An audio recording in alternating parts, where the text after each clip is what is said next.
happen, and that's where we have an opportunity. And I know my friend from Ohio has something to add, and then we've got some other people joining us too. I appreciate the jump. Not only is it record levels of spending, it's being done at a record pace. Let me just give you a couple facts. At the pace of, think about this. This is why Americans, as we've talked about already, are showing up, Mr. Speaker, are showing up at these tea parties because they're sick of this type of activity from their government that their tax dollars support. Think about this. $24 billion is being spent each day. Over the first 50 days of the new administration, Democrats have spent approximately $24 billion a day, most of it with borrowed money. Over the first 50 days of this new administration, Democrats have spent approximately $1 billion an hour, most of it with borrowed money. So it's not just the amounts, it's the pace at which this spending is going on. And you wonder why thousands of people are showing up in cities across this country. Families, taxpayers, small business owners are showing up and say, enough is enough. We are tired of this bailout fever, this spending fever that has got a hold of Washington. We want some sanity back in our government. We want some sanity back in our Congress. And it's not just about the numbers. We're going to give tons of numbers here in this hour. And the gentleman from Louisiana and our doctor from Louisiana, our colleague from have given some numbers and some history as well.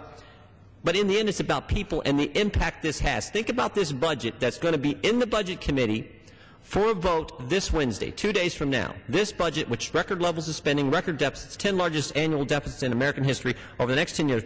Think about this budget. And I don't think this is being alarmist to say this. This is an attack on freedom, because think about what this budget does.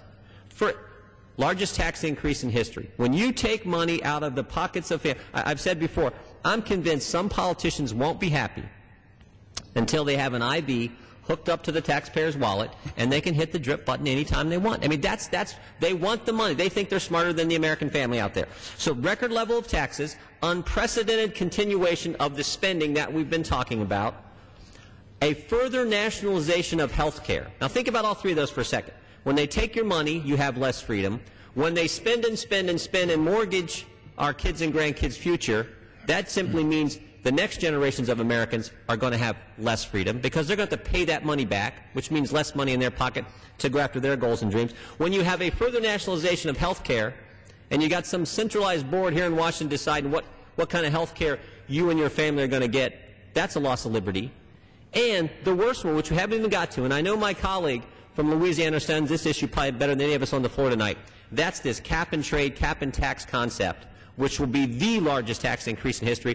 Every single family, every single business owner is going to pay more in energy and utility costs. All those in this budget. And so I think when we talk about an attack on liberty and attack on freedom, it's not using too strong a language. I think it's just being honest. Because the word and principle we most associate with the United States of America is freedom.